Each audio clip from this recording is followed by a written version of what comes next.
안녕하세요. 풀림야담을 찾아주셔서 감사합니다. 구독과 좋아요 부탁드립니다. 좋은 하루 되세요. 마님 바싹 마른 꽃잎은 거칠게 다루면 부서지는 법입니다. 하지만 오늘 밤은 각오하셔야 할 겁니다.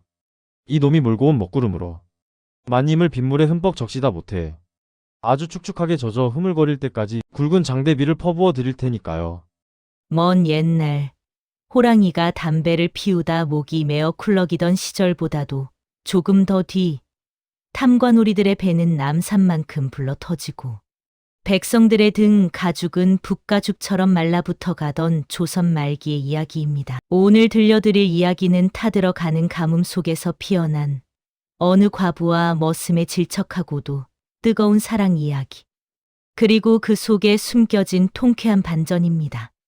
자, 그럼 그 메마른 땅 위로 함께 떠나보시지요. 이야기는 한반도의 남쪽 끝자락, 거친 산세와 너른 들판이 어우러진 삼남 지방의 어느 외딴 고을에서 시작됩니다. 당시 조선 팔도는 하늘이 노하고 땅이 버림받은 듯한 끔찍한 가뭄에 시달리고 있었습니다. 무려 새해가 넘도록 비 한 방울 내리지 않는 날들이 이어졌습니다. 하늘은 푸르다 못해 원망스러울 정도로 맑았고 태양은 마치 세상을 태워버리기로 작정한 듯 매일 아침 붉은 혓바닥을 날름거리며 솟아올라 대지를 달구었습니다. 논바닥은 늙은 농부의 손등처럼 쩍쩍 갈라져 거북이 등껍질을 방불케 했고 그 틈새로는 뜨거운 지열이 아지랑이가 되어 피어올랐습니다. 한때 맑은 물이 흐르며 아이들의 웃음소리가 끊이지 않던 개울은 말라비틀어져 허연 자갈밭만을 드러낸 지 오래였고 물고기들은 말라비틀어진 채 돌틈 사이에 끼어 죽어갔습니다. 바람조차 불지 않는 찜통더위 속에서 수백 년을 버텨온 당산나무조차 잎을 누렇게 떨구고 앙상한 가지를 하늘로 뻗어 비명을 지르는 듯했습니다. 사람들의 삶은 지옥 그 자체였습니다. 마을 공동 우물은 바닥을 드러내어 흙탕물조차 귀했고 그나마 남은 물 한 바가지를 얻기 위해 이웃끼리 머리채를 잡고 싸우는 일이 다반사였습니다. 굶주린 백성들은 초금 목피로 연명하다 길가에 쓰러져 흙으로 돌아갔고 시신을 거둘 힘조차 없는 산 사람들은 멍하니 앉아 파리떼를 쫓을 뿐이었습니다. 인심은 곳간에서 난다 하였으나 곳간이 텅 비어버린 세상에 인심이 남아있을 리 만무했습니다.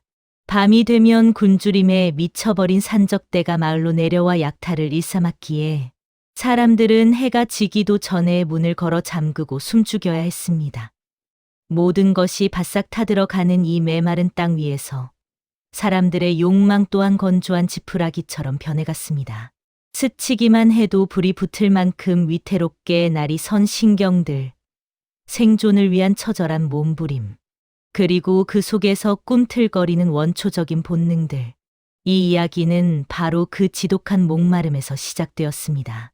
그 척박하고 메마른 고을의 중심, 드높은 소슬대문이 위압감을 주는 으리으리한 기와집 한 채가 있었으니 바로 고을의 유지 조 참판의 댁이었습니다.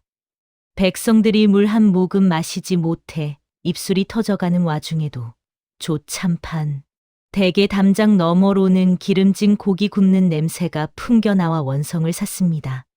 마을 사람들은 그 집 곳간에는 쌀가마니가 썩어난다고 수군거렸으나 감히 서슬 퍼런 조 참판의 권세에 대항할 자는 없었습니다. 그리고 그 집의 깊고 깊은 별채, 햇빛조차 제대로 들지 않는 적막한 공간에는 세상의 열기와 단절된 채 시들어가는 한 송이 꽃이 갇혀 있었습니다. 그녀의 이름은 미진, 조 참판 댁의 며느리이자 꽃다운 나이 24세 지아비를 잃은 청상과부였습니다. 미진 아씨는 본래 한양 명문가의 교수로 태어나 금지옥엽으로 자랐습니다. 그녀의 미모는 실로 대단하여 칠흑 같은 머리카락은 가뭄에도 윤기를 잃지 않는 비단결 같았고 우수에 젖은 눈동자는 깊은 산속 옹달샘처럼 맑고 깊어 보는 이의 마음을 아리게 만들었습니다. 피부는 백옥처럼 희었으나 핏기 없이 창백하여 마치 깨지기 쉬운 도자기 인형 같았습니다. 허나 그녀의 팔자는 기박하기 그지없었습니다. 가문의 정략에 따라 얼굴도 모르는 조 참판댁 아들과 혼례를 치렀으나 병약하던 서방님은 혼례를 치른 지 불과 반년 만에 급사를 맞은 듯 저 세상으로 떠나버렸습니다. 첫날 밤의 기억조차 희미한 미지는 소복을 입은 채 이 넓고 적막한 기와집에 홀로 남겨지게 되었습니다. 백목년처럼 고고하고 단아한 자태를 지녔으나 그녀의 속은 타들어가는 바깥 세상보다 더 검게 문드러져 있었습니다. 가문의 명예를 목숨보다 중히 여기는 시댁 식구들은 그녀를 미망인이라는 굴레에 가두었습니다. 담장 밖 세상으로는 발 한 짝도 내밀 수 없었고 웃음소리 한 번 크게 낼 수 없었습니다. 그녀는 살아있으나 죽은 자와 다름없는 처지였습니다. 끓어오르는 젊음의 열기와 생명력을 차가운 방바닥에 지식이며 하루하루를 견뎌내야만 했습니다. 밤마다 가슴을 치며 삼키는 그녀의 한숨은 마치 마른 우물 깊은 곳에서 울리는 메아리처럼 처연했고 베개는 남모를 눈물로 매일 밤 젖어 들어갔습니다. 이 숨막히는 감옥 같은 집에는 이진아 씨를 옥죄는 거대한 그림자가 있었으니 바로 시아버지 조 참판이었습니다. 그는 겉으로는 고을에 덕망 있는 어른 행세를 하며 가뭄에 고통받는 백성들을 걱정하는 척했으나 실상은 그들의 고열을 짜내어 자신의 뱃속을 채우는 탐욕스러운 위선자였습니다. 툭 튀어나온 배와 번들거리는 기름기 낀 얼굴, 그리고 언제나 욕망으로 번뜩이는 그의 눈빛은 보는 이로 하여금 혐오감을 불러일으켰습니다. 조 참판에게 며느리 미지는 가족이 아니라 가문의 위상을 높여줄 도구에 불과했습니다. 그의 꿈은 오직 하나, 며느리가 수절하다 자결하여 나라에서 내리는 열려문을 받아내는 것이었습니다. 그래야만 자신의 관직이 오르고 중앙 정계로 진출할 발판이 마련될 것이라 믿었기 때문입니다. 그는 며느리가 혹여나 딴 마음을 품을까 밤낮으로 감시했습니다. 수시로 별채 앞을 서성이며 헛기침을 해댔고 때로는 툇마루에 날카로운 은장도를 올려두고 지나가기도 했습니다. 쯧쯧, 저 대나무는 말라 죽어도 그 고듬을 잃지 않는데 사람은 어떠할고.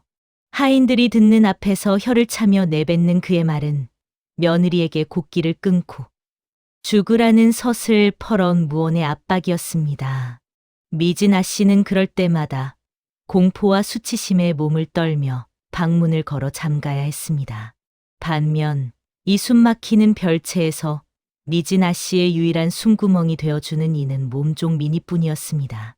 이제 막 18이 된 미니는 천한 신민이었으나 눈치가 빠르고 당돌한 아이였습니다.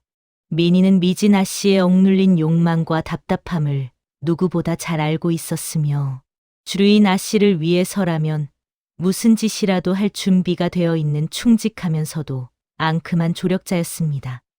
미니는 종종 담장 너머의 세상 이야기를 미진아 씨에게 전해주며 아 씨의 메마른 마음에 작은 파문을 일으키곤 했습니다.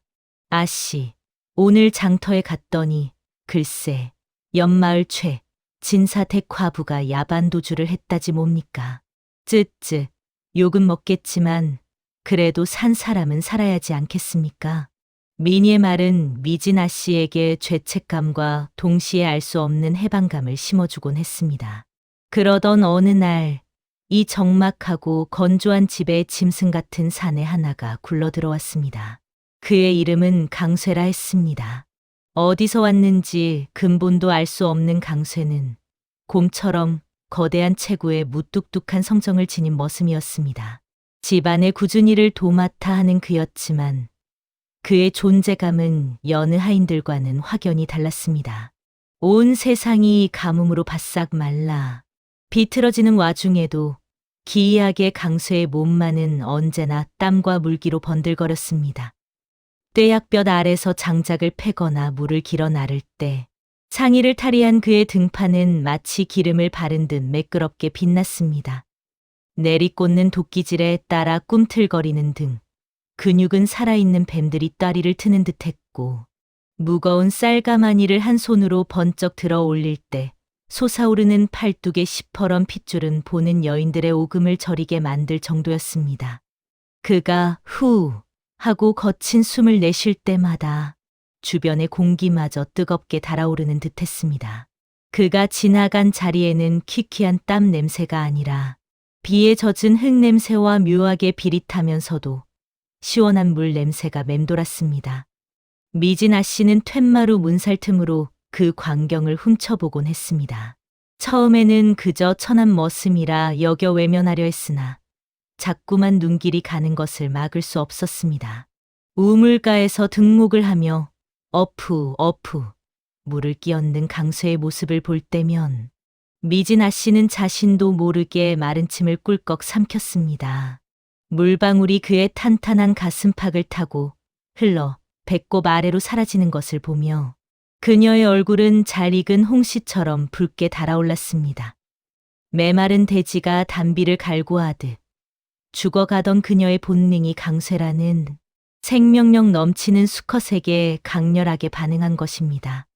그것은 양반가의 규수로서는 품어서는 안 될 천박하고도 위험한 호기심이었으나 이미 둑이 터진 물처럼 그녀의 마음속을 헤집어 놓았습니다. 강쇠 또한 무심한 척 묵묵히 일만 했으나 가끔 허리를 펴고 땀을 닦을 때면 그의 시선은 날카롭게 별채 쪽을 향하곤 했습니다. 가뭄이 절정에 달해 땅이 쩍쩍 갈라지던 어느 여름날 오후였습니다.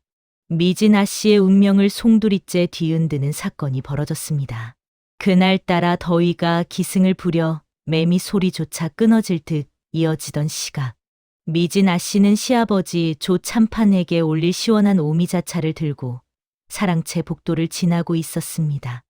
그때 굳게 닫힌 방문 너머로 조 참판과 집사의 은밀한 대화 소리가 새어나왔습니다.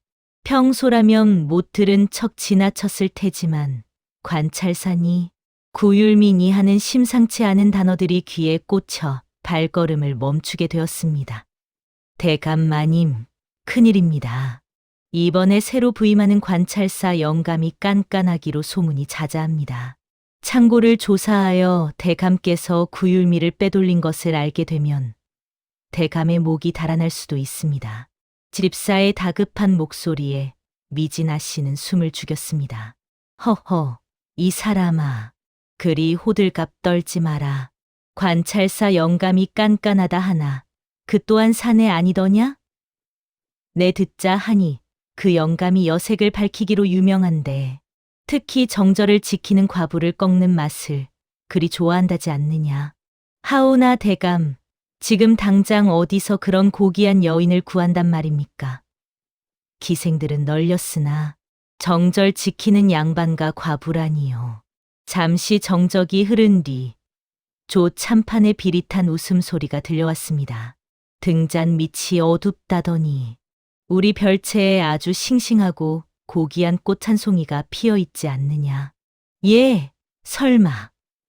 며느님을 말씀하시는 겁니까? 그래. 어차피 죽어서 열렵이나 받아야 할 목숨.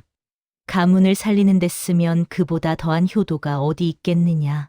오늘 밤 며느리를 잘 씻겨서 관찰사 영감의 침소로 들여보낼 준비를 하거라.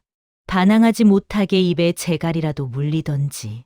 문 밖에서 이 말을 들은 미진아 씨는 그만 다리에 힘이 풀려 주저앉고 말았습니다.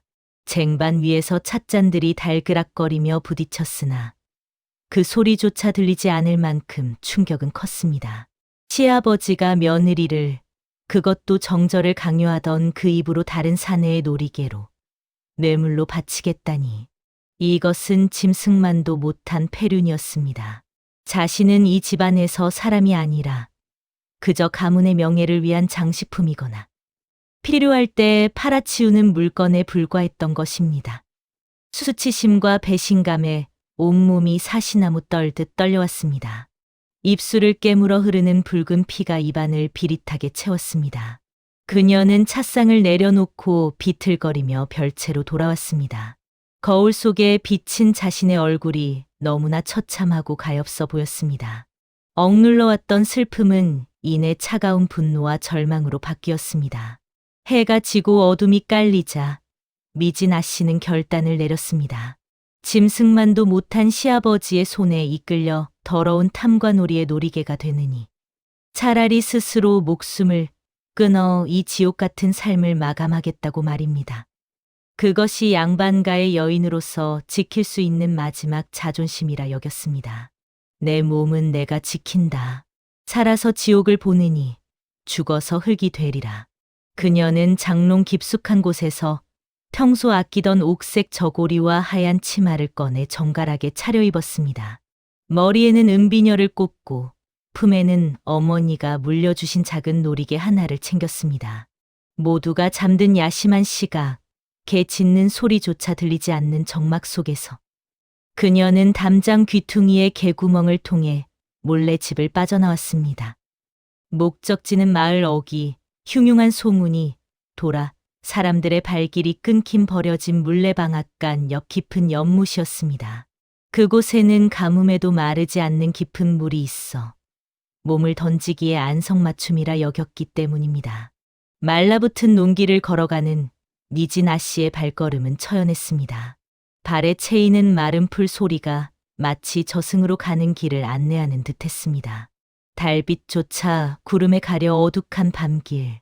그녀의 귓가에는 낮에 들었던 시아버지의 추악한 목소리가 환청처럼 맴돌았습니다. 죽자. 깨끗하게 죽어 썩은 물이 되느니 차라리 메마른 흙으로 돌아가자. 눈물이 볼을 타고 흘러내렸지만 그녀는 닦지 않았습니다. 어차피 곧 식어버릴 몸, 눈물 따위가 무슨 소용이겠습니까? 물레방앗간에 도착했을 때는 이미 자정이 넘은 시각이었습니다. 오랫동안 방치되어 거미줄이 무성하고 삐걱거리는 물레방앗간은 음산하기 짝이 없었으나 죽음을 각오한 미진아 씨에게 두려움 따위는 없었습니다. 그녀는 신발을 벗어 가지런히 놓았습니다. 그리고 물레방앗간 옆 절벽처럼 가파른 연못가 바위 위로 올라갔습니다. 아래를 내려다보니 가뭄에도 마르지 않은 검푸른 물이 입을 벌리고 그녀를 기다리고 있었습니다. 수면 위로 비친 달빛이 일렁이며 그녀를 유혹하는 듯했습니다. 미진아 씨는 마지막으로 밤하늘을 올려다보았습니다. 별 하나 보이지 않는 캄캄한 하늘이 자신의 처지와 같았습니다. 이 지긋지긋한 가뭄도 내 비참한 운명도 오늘로 끝이다. 그녀가 눈을 질끈 감고 허공을 향해 몸을 던지려는 찰나였습니다. 안 됩니다. 천둥 같은 고함 소리와 함께 어둠 속에서 튀어나온 누군가가 그녀의 허리를 낚아챘습니다. 엄청난 악력이었습니다. 미진아 씨는 비명도 지르지 못한 채 그 힘에 이끌려 바위 안쪽으로 나뒹굴었습니다. 누구냐? 놀란 가슴을 진정시키며 고개를 든 미진아 씨의 눈에 들어온 것은 바로 머슴 강쇠였습니다. 달빛을 등지고 선 강쇠는 땀과 물기로 온몸이 젖어 있었습니다. 거친 숨을 몰아쉬는 그의 가슴팍이 격렬하게 오르내렸습니다. 그의 눈빛은 밭을 갈던 순박한 머슴의 것이 아니었습니다. 그것은 금방이라도 폭발할 것 같은 분노와 애타는 걱정이 뒤섞인 강렬한 눈빛이었습니다. 마님, 이게 무슨 짓입니까? 목숨을 이리 하찮게 버리시다니요. 강쇠의 굵직한 목소리가 미진아 씨의 가슴을 때렸습니다. 미진아 씨는 왈칵 눈물이 쏟아졌습니다. 안도감보다는 자신의 계획이 방해받았다는 절망감이 더 컸습니다. 이거 놓거라. 내 놈이 뭘 안다고 그러느냐. 나는 사는 게 지옥이다. 더러운 늙은이들에게 짓밟히느니 깨끗하게 죽는 게 낫단 말이다. 비켜라, 어서. 그녀는 발버둥치며 강쇠의 가슴을 주먹으로 내리쳤습니다. 하지만 강쇠는 꿈쩍도 하지 않고 오히려 그녀를 더 강하게 끌어안아 제압했습니다. 곰 같은 그의 품에 갇히자 미진아 씨는 숨이 턱 막혀왔습니다. 몸싸움을 하느라 두 사람의 옷은 흙먼지와 땀으로 뒤범벅이 되었고 서로의 몸이 빈틈없이 밀착되었습니다. 차가운 밤 공기 속에서도 강쇠의 몸은 불덩이처럼 뜨거웠습니다. 그의 단단한 팔뚝이 미진아 씨의 허리를 감싸고 땀에 젖은 그의 가슴이 그녀의 부드러운 살결에 닿았습니다. 그 순간 미진아 씨는 기묘한 전율을 느꼈습니다. 방금 전까지 죽음을 생각했던 공포가 강쇠의 거친 숨결과 섞이자 알 수 없는 열기로 변해버린 것입니다. 코끝을 찌르는 사내의 땀 냄새와 비릿한 흙내음, 그리고 그에게서 뿜어져 나오는 압도적인 생명력. 그것은 죽어가던 그녀의 뇌를 마비시킬 만큼 강렬한 자극이었습니다. 미진아 씨는 저항을 멈추고 멍하니 강쇠를 올려다보았습니다. 달빛에 비친 강쇠의 젖은 얼굴은 흡사 그녀를 구하러 온 수호신 같기도 아니면 그녀를 삼키러 온 굶주린 짐승 같기도 했습니다. 그리고 깨달았습니다. 자신은 죽고 싶은 것이 아니라 살고 싶다는 것을. 아니, 저 사내에게 안겨 뜨겁게 타오르고 싶다는 것을 말이지요. 오랫동안 훔쳐보았던 그 등판, 그 근육, 그 힘. 그것이 지금 자신의 온몸을 감싸고 있었습니다. 미진아 씨의 심장이 미친 듯이 쿵쾅거렸습니다. 뱃속 깊은 곳에서 뜨거운 것이 치밀어 올랐습니다. 강쇠야. 미진아 씨의 목소리가 젖어 들어갔습니다.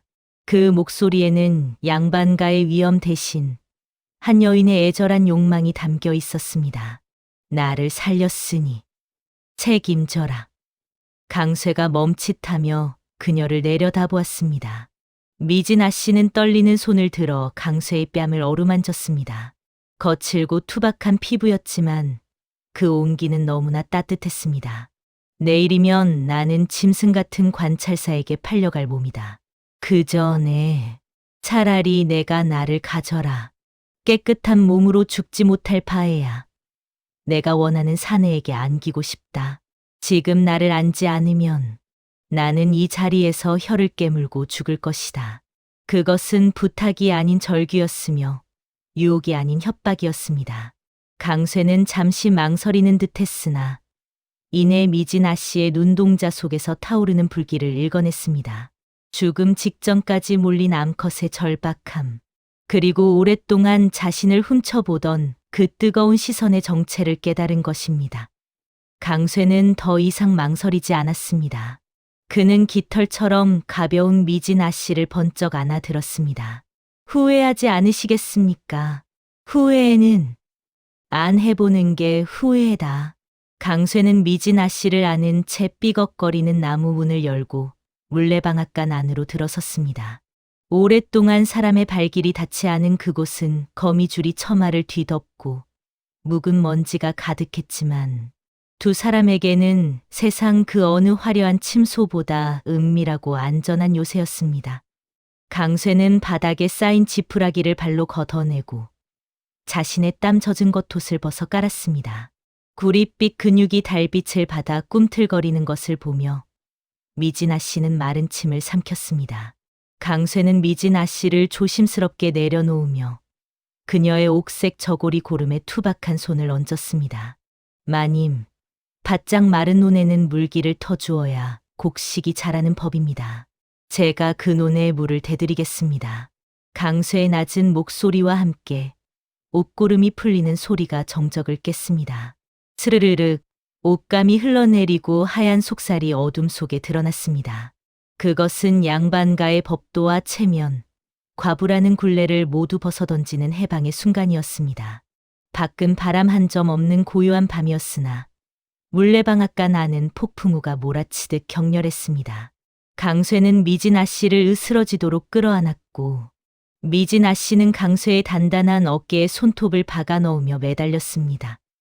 미진아 씨의 입에서 터져 나온 신음은 고통이 아닌 비로소 살아있음을 확인하는 환희의 비명이었습니다. 3년 동안 억눌러왔던 울분과 욕망이 본물 터지듯 터져 나왔습니다. 강쇠의 움직임은 투박하지만 묵직했습니다. 마치 노련한 농부가 쟁기를 잡고 묵은 밭을 깊게 갈아엎듯 그는 미진아 씨의 몸 구석구석에 숨어있던 열기를 일깨웠습니다. 그들의 격렬한 움직임에 맞춰 멈춰있던 낡은 물레방아 축이 진동하며 소리를 내기 시작했습니다. 마치 두 사람의 심장 소리에 화답이라도 하듯 녹슨 기어가 맞물려 돌아가는 소리는 처절하고도 아름다웠습니다. 강쇠의 온몸에서 흐르는 땀방울이 미진아 씨의 몸을 적셨습니다. 그것은 하늘이 내려주지 않은 비 대신 사내가 내려주는 뜨거운 단비였습니다. 메마른 대지에 소나기가 퍼붓듯 강쇠는 미진 아씨의 깊은 곳까지 젖어들게 만들었습니다. 그 순간만큼은 가문의 명예도 탐관오리의 위협도 존재하지 않았습니다. 오직 서로를 탐하는 두 마리의 짐승, 그리고 타오르는 생명력만이 존재할 뿐이었습니다. 한바탕 거센 폭풍우가 지나가고 물레방앗간 안에는 거친 숨소리와 비릿한 땀 냄새만이 가득했습니다. 미진 아씨와 강쇠는 땀에 젖은 채 서로의 체온을 나누며 누워 있었습니다. 3년의 가뭄을 단번에 씻어낸 듯한 나른함이 그들을 감싸고 있었습니다. 그런데 그때였습니다. 굳게 닫혀있던 물레방앗간의 낡은 나무 문이 삑 하는 소름 끼치는 소리를 내며 아주 천천히 열리기 시작했습니다. 누구냐? 강쇠가 동물적인 감각으로 몸을 일으켜 미진 아씨를 등 뒤로 감추며 경계했습니다. 문틈 사이로 희미한 달빛이 들어오고 그 빛을 가리며 누군가의 그림자가 길게 드리워졌습니다. 아씨, 접니다. 익숙한 목소리의 주인공은 바로 몸종민이었습니다. 미진 아씨가 놀라 옷깃을 여미며 물었습니다. 민이야, 내가 여긴 어찌 알고? 설마 우리를 미행한 것이냐?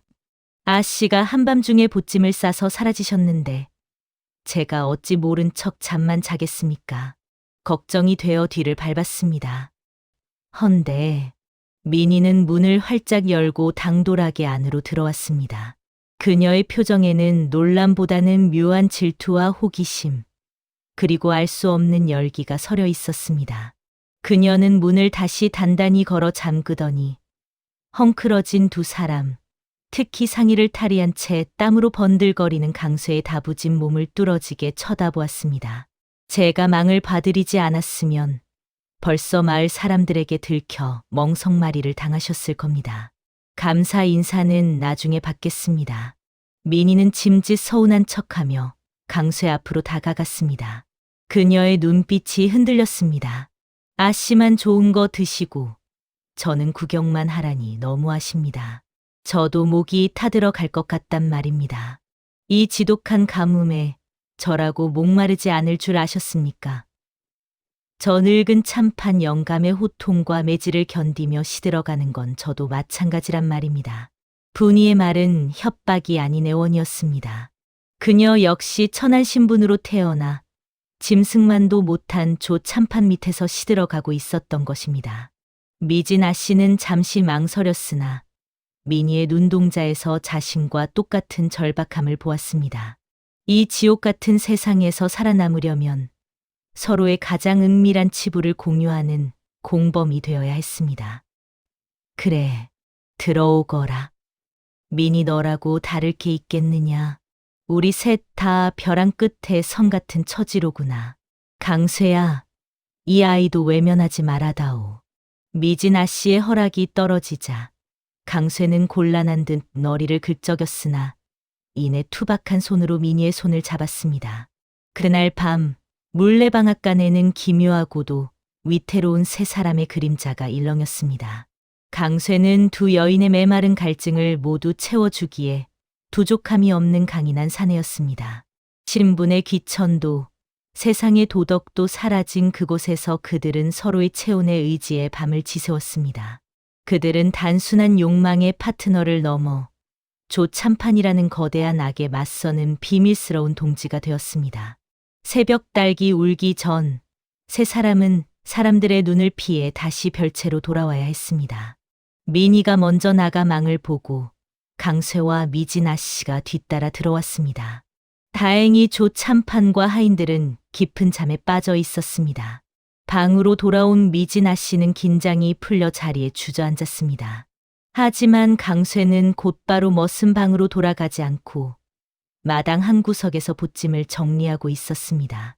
미진 아씨는 문구멍으로 그 모습을 지켜보다가 무언가 이상한 점을 발견했습니다. 평소 강쇠는 낫이나 도끼 같은 연장을 함부로 굴리곤 했는데 자신의 낡은 보찜만큼은 목숨처럼 아끼며 베고 잤던 기억이 났습니다. 호기심이 발동한 미진아 씨는 강쇠가 잠시 물을 마시러 우물가로 간 사이 살금살금 마당으로 나가 보찜을 열어보았습니다. 이건 미진아 씨는 숨을 들이켰습니다. 보찜 안에는 천한 머슴이 지닐 리 없는 물건들이 들어 있었습니다. 낡았지만 기품이 느껴지는 서책 시경 한 권, 그리고 검은 헝겊에 칭칭 감긴 묵직한 쇠붙이. 조심스레 헝겊을 풀어보니 그곳에는 서슬퍼런검 한 자루가 달빛을 받아 차갑게 빛나고 있었습니다.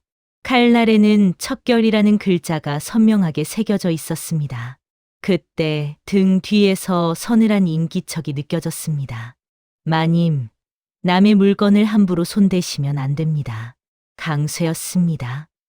미진아 씨는 놀라 검을 떨어뜨릴 뻔했으나 이내 마음을 다잡고 강쇠를 노려보았습니다. 이제 그녀는 예전의 나약한 과부가 아니었습니다. 지난 밤의 사랑과 해방감이 그녀에게 용기를 심어주었기 때문입니다. 그녀는 검끝을 강쇠에게 겨누며 물었습니다. 내 정체가 무엇이냐? 머슴이 글을 읽고 검을 쓴다? 너는 단순히 밥을 빌어먹으러 온 뜨내기가 아니구나. 미진아 씨는 강쇠의 손을 낚아채 펼쳐 보였습니다. 보아하라. 내 손바닥에 굳은 살은 낫질이나 쟁기질로 생긴 것이 아니다. 이것은 오랫동안 검을 쥐고 수연한 무인들만이 가지는 굳은 살이다. 내 아버지도 무관이셨기에 내가 잘 안다. 말해라. 우리를 해치러 온 자객이냐? 아니면 도적이냐? 미진아 씨의 날카로운 추궁에 강쇠의 눈빛이 흔들렸습니다. 그는 잠시 침묵하더니 깊은 한숨을 내쉬며 무릎을 꿇었습니다. 마님, 속일 생각은 없었습니다. 다만 때를 기다리고 있었을 뿐입니다. 강쇠의 목소리는 정중하고 위엄 있게 바뀌어 있었습니다. 저는 자객이 아닙니다. 저는 조 참판이 백성들의 구휼미를 빼돌리고 착복한 재물의 내역이 적힌 이중 장부를 찾으러 왔습니다. 이중 장부? 예, 조 참판은 겉으로는 청렴한 척 하나, 뒤로는 관찰사와 결탁하여 막대한 뇌물을 주고받고 있습니다. 그 증자가 없으면 놈을 벌할 수 없습니다. 저는 그 장부를 찾아내어 놈의 죄상을 낱낱이 밝히라는 밀명을 받고 잠입한 것입니다. 미진아 씨는 가슴이 뛰었습니다. 이 사내는 자신들을 해치러 온 것이 아니라 이 썩어 빠진 집구석을, 아니 이 병든 고을을 구하러 온 이로운 사람이었던 것입니다. 그렇다면 밤마다 사라졌던 것이, 예, 밤마다 마님과 정을, 아니 마님께서 잠드신 사이에 별채 곳곳을 뒤지며 장부를 찾고 있었습니다. 허나 어젯밤 마님을 벼랑 끝에서 뵌 순간 제 임무보다 마님을 지키는 것이 더 중해져 버렸습니다. 강쇠의 투박하지만 진심 어린 고백은 미진아 씨의 가슴을 울렸습니다. 장부 따위보다 자신을 구하는 것이 먼저였다는 그 말. 미진아 씨는 강쇠의 어깨를 감싸 안았습니다. 일어나거라. 내가 찾는 그 장부, 어디 있는지 짐작하는 곳이 있다. 미진아 씨의 눈이 반짝였습니다. 시아버님은 의심이 많아 중요한 물건은 절대 남의 손에 맡기지 않으신다. 안방 깊숙한 곳, 자개장 밑바닥에 비밀 공간이 있는 것을 우연히 본 적이 있다. 내 비록 힘은 없으나 이 집안의 구조는 누구보다 잘 안다. 마님, 위험합니다. 만약 들키기라도 하면 상관없다. 어차피 오늘 밤이면 나는 관찰사에게 끌려갈 운명이다. 앉아서 당하느니 너와 함께 싸우다 죽겠다. 미니야, 너도 들었지? 기둥 뒤에 숨어 있던 미니가 씩씩하게 걸어 나왔습니다. 물론입니다, 아씨. 저 늙은이의 곡간을 털어서라도 배 터지게 먹고 죽어야 억울하지 않죠. 제가 시아버님 방 앞을 지키는 하인들에게 설사약을 먹여놓겠습니다. 세 사람의 눈빛이 어둠 속에서 횃불처럼 타올랐습니다. 그들은 이제 단순한 욕망의 공범이 아니라 생사를 함께할 혁명의 동지가 되었습니다. 미진아 씨는 소복 대신 붉은 치마를 꺼내 입었습니다. 그것은 관찰사를 위한 치장이 아니라 전장에 나가는 장수의 갑옷과도 같았습니다. 강쇠야, 민이야, 준비되었느냐? 예, 마님. 강쇠는 품 안에 검을 숨겼고 민이는 치마폭에 보찜을 감췄습니다. 운명의 시간이 다가오고 있었습니다. 어둠이 짙게 깔린 조 참판의 안방. 조 참판이 잠시 외출한 틈을 타 미진아 씨와 강쇠는 숨을 죽인 채 자개장 밑바닥을 더듬고 있었습니다. 민희는 밖에서 초조하게 망을 보고 있었습니다. 찾았습니다. 강쇠의 손끝에 덜컥거리는 이중 바닥이 걸렸습니다. 판자를 드러내자 그곳에는 조 참판이 관찰사와 주고받은 뇌물 장부와 백성들의 고열을 착복한 내역이 적힌 두툼한 서책이 숨겨져 있었습니다. 이것만 있으면 천하의 탐관오리 조 참판의 목을 칠 수 있었습니다. 미진아 씨의 손이 떨렸습니다. 드디어 이 지옥 같은 삶을 끝낼 희망이 보인 것입니다. 자, 어서 나가자. 세 사람이 장부를 챙겨 방문을 열려는 순간이었습니다. 이런 쥐새끼들이 여기 숨어 있었구나. 갑자기 문이 활짝 열리며 횃불이 방 안을 대낮처럼 비추었습니다. 조 참판이었습니다. 그는 마치 이럴 줄 알았다는 듯 비릿한 미소를 지으며 서 있었습니다. 그의 뒤로는 무장을 한 사병 수십 명이 시퍼런 칼을 들고 도열해 있었습니다. 내 며느리가 어디 갔나 했더니 감히 내 방에 들어와 도둑질을 해? 그것도 천한 머슴 놈과 짜고서? 민희가 하인들에게 먹이려던 설사약은 눈치 빠른 집사에 의해 발각되었고 오히려 그들이 역으로 포위된 것이었습니다. 집사는 밧줄에 묶인 채 입에 재갈이 물린 민희를 앞으로 밀쳤습니다. 아씨, 도망치세요. 민희가 울먹이며 소리쳤지만 늦었습니다. 저 놈들을 당장 끌어내라. 아주 본보기로 다스려 줄 것이다. 강쇠가 검을 뽑으려 했으나 좁은 방 안에서 사병들이 그물을 던지며 달려드는 통에 속수무책으로 제압당하고 말았습니다. 마당 한가운데 멍석이 깔렸습니다. 조 참판은 분노에 차서 고래고래 소리를 질렀습니다. 감히 내 가문의 명예를 더럽히고 주인을 배신해? 내 오늘 너희들의 뼈를 갈아 마당에 거름으로 쓸 것이다. 그는 며느리를 관찰사에게 바치지 못하게 된 분풀이까지 더해 악귀처럼 날뛰었습니다. 저 머슴 놈부터 묶어라. 뼈가 으스러질 때까지 매우 쳐라. 강쇠는 무릎이 꿇린 채 형틀에 묶였습니다. 굵은 육모방망이를 든 건장한 하인 2명이 강쇠의 등 뒤에 섰습니다. 쳐라. 둔탁한 타격음이 밤하늘을 갈랐습니다. 살이 터지고 뼈가 울리는 소리였습니다. 그러나 강쇠는 신음 한 번 제대로 내지 않고 이를 악물어 버텼습니다. 곰 같은 그의 등 근육이 꿈틀거리며 몽둥이를 튕겨내는 듯했으나 계속되는 매질 앞에서는 장사도 버틸 재간이 없었습니다.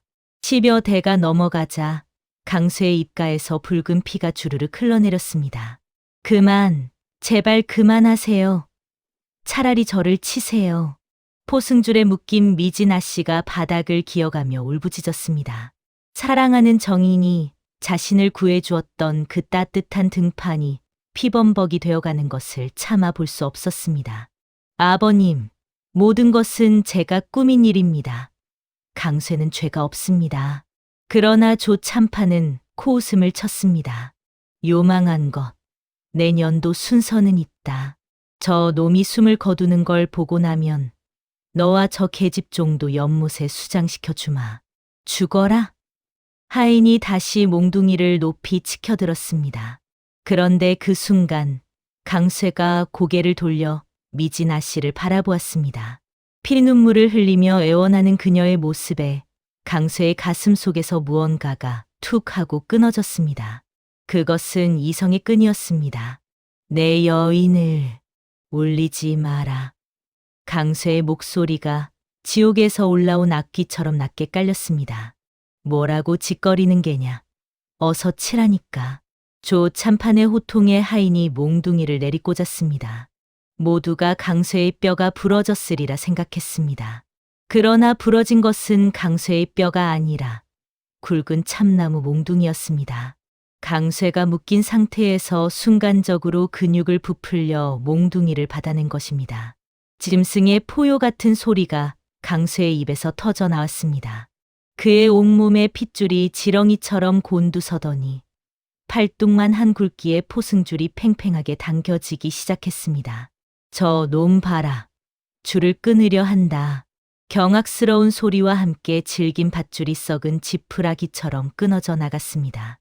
강쇠는 피범벅이 된 몸을 일으켜 세우며 자신을 때리던 하인의 멱살을 잡아 집어던졌습니다. 그의 눈에서는 시퍼런 안광이 뿜어져 나오고 있었습니다. 그것은 더 이상 머슴 강쇠가 아니었습니다. 전장을 누비던 무관의 살기였습니다. 이놈이 미쳤나. 저 놈을 죽여라. 칼을 써도 좋다. 조 참판이 뒷걸음질 치며 비명을 질렀습니다. 사병 10여 명이 칼과 창을 빼들고 일제히 강쇠에게 달려들었습니다. 그러나 곱비 풀린 맹수가 된 강쇠를 당해낼 수는 없었습니다. 강쇠는 바닥에 떨어진 몽둥이를 발로 차올려 손에 쥐더니 풍차처럼 휘두르기 시작했습니다. 내 이놈들, 감히 백성의 고열을 빨고도 무사할 줄 알았느냐. 강쇠의 몸놀림은 춤을 추듯 유려했지만 그가 지나간 자리에는 성한 사람이 없었습니다. 칼날이 날아오면 몽둥이로 쳐내고 창이 찌르면 맨손으로 잡아 부러뜨렸습니다. 순식간에 마당은 비명과 신음, 그리고 뼈 부러지는 소리로 가득 찼습니다. 피가 사방으로 튀어 미진아 씨의 하얀 소복을 붉게 물들였습니다. 어느새 사병들은 모두 바닥에 나뒹굴고 마당에는 거친 숨을 몰아쉬는 강쇠와 사색이 된 조 참판만이 남았습니다. 강쇠는 피 묻은 손으로 품 안 깊숙이 넣어두었던 물건을 꺼내 들었습니다. 때마침 먹구름이 걷히고 둥근 보름달이 드러나자 강쇠의 손에 들린 노쇠 패가 황금빛으로 번쩍였습니다. 그곳에는 5마리의 말이 생생하게 새겨져 있었습니다. 암행어사 출두요. 강쇠의 우렁찬 외침이 고요한 밤하늘을 찢을 듯 울려 퍼졌습니다. 어사, 내 놈이 진정 어사란 말이냐? 조 참판은 다리에 힘이 풀려 그 자리에 주저앉아 오줌을 지리고 말았습니다. 암행어사 출두요. 대문이 부서지며 횃불을 든 역졸들이 물밀듯이 쏟아져 들어왔습니다. 강쇠, 아니 암행어사 이몽룡은 피투성이가 된 채 그러나 그 어떤 왕보다 위험 있는 모습으로 조 참판을 내려다보았습니다. 탐관오리 조 아무개는 왕명을 받으라. 내 놈의 부정부패와 폐악질을 낱낱이 밝혀 법대로 다스릴 것이다. 미진아 씨가 찾아낸 이중 장부는 결정적인 증거가 되었습니다. 조 참판이 관찰사와 결탁하여 횡령한 쌀의 내역이 낱낱이 적혀 있었기 때문입니다. 역졸들은 조 참판과 그 일당을 포박하여 꿀렸습니다. 이몽룡은 창고 문을 활짝 열라 명했습니다. 굳게 닫혀있던 고가한 문이 열리자 그 안에서 썩어가던 쌀가마니들이 쏟아져 나왔습니다. 굶주림에 지쳐 담장 밖에서 서성이던 백성들이 환호하며 몰려들었습니다. 그때였습니다. 마른 하늘에 우르릉 하고 천둥 소리가 울려 퍼졌습니다. 하늘도 이 통쾌한 심판을 기다렸다는 듯 3년 만에 처음으로 굵은 빗방울이 대지를 때리기 시작했습니다. 비다. 비가 온다. 사람들은 쏟아지는 빗줄기를 맞으며 덩실덩실 춤을 추었습니다. 비는 거세게 내려 조 참판댁 마당에 핏자국을 씻어내리고 미진아 씨와 미니의 얼굴에 묻은 눈물과 공포마저 깨끗이 씻어주었습니다. 그것은 단순한 비가 아니라 썩은 세상을 정화하고 메마른 사람들의 가슴을 적셔주는 축복의 세례였습니다. 모든 상황이 정리되자 이몽룡은 떠날 채비를 했습니다. 그는 미진아 씨와 미니의 신분을 면천시켜주고 관아에 압력을 넣어 조 참판 가문과의 인연을 법적으로 끊어주었습니다. 이제 두 여인은 누구의 소유물도 아닌 온전한 자유인이 된 것입니다. 마을 어기 처음 만났던 물레방앗간 앞에서 이몽룡은 갓을 쓰고 도포를 입은 의젓한 모습으로 미진아 씨 앞에 섰습니다. 하지만 그의 눈빛만은 지난밤 서로를 탐하던 그 뜨거운 강쇠의 것 그대로였습니다. 저는 이제 한양으로 올라가 임금님께 복명해야 합니다. 허나 제 마음은 이곳에 두고 갑니다. 이몽룡이 미진아 씨의 거친 손을 잡았습니다. 가뭄이 끝나고 비가 오니 이제 만물이 소생할 것입니다. 부디 강건하게 지내십시오. 미진아 씨는 이몽룡의 옷깃을 잡으며 애써 눈물을 삼켰습니다. 나리 덕분에 저는 다시 태어났습니다. 비가 오는 날이면 언제나 나리를 생각하겠습니다. 비가 오는 날 반드시 다시 오겠습니다. 그때는 암행어사가 아니라 당신의 정인으로 말입니다. 이몽룡은 말에 올라타 빗속으로 사라졌습니다. 그의 뒷모습이 안개 속으로 흐릿해질 때까지 이진아 씨는 자리를 뜨지 않았습니다. 그때 멈춰있던 물레방아가 불어난 계곡물에 힘입어 쿵, 떡 하고 힘차게 돌아가기 시작했습니다. 그로부터 몇 해가 흘렀습니다. 마을 어귀 물레방앗간 옆에는 아담하고 정갈한 주막이 하나 생겼습니다. 그곳의 주인은 고운 자태의 여인과 당찬 여동생이었는데 비가 오는 날이면 유난히 맛 좋은 파전과 막걸리를 내어주어 손님들의 발길이 끊이지 않았지요. 어느 장마철 억수 같은 비가 쏟아지는 날이었습니다.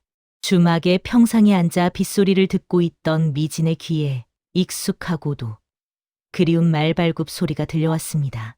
안개비 사이로 갓을 쓴 선비 하나가 젖은 도포 자락을 휘날리며 다가오고 있었지요. 미진은 붙이던 파전을 내려놓고 벌떡 일어났습니다. 빗물에 젖은 그 선비의 미소는 몇 년 전 물레방앗간에서 보았던 강쇠의 미소와 똑같았습니다. 약조를 지키러 왔소. 내 여인을 보러. 서방님. 미진은 빗속으로 뛰어들었고 이몽룡은 그녀를 번쩍 안아들었습니다. 물레방아는 여전히 쿵덕쿵덕 돌아가고 빗줄기는 세 사람의 재회를 축복하듯 세차게 내렸습니다. 미진 아씨가 메마른 규율 속에 갇혀 죽음을 택했다면 이토록 벅찬 자유와 사랑을 만날 수 있었을까요? 진정으로 뜨거운 것은 타오르는 태양이 아니라 빗속에서도 꺼지지 않는 사람의 마음인 법입니다. 오늘의 야담, 물레방앗간에 젖은 밤 이야기는 여기까지입니다. 비 오는 날 밤, 다시 만난 세 사람이 과연 어떤 뜨거운 회포를 풀었을지 궁금하지 않으신가요?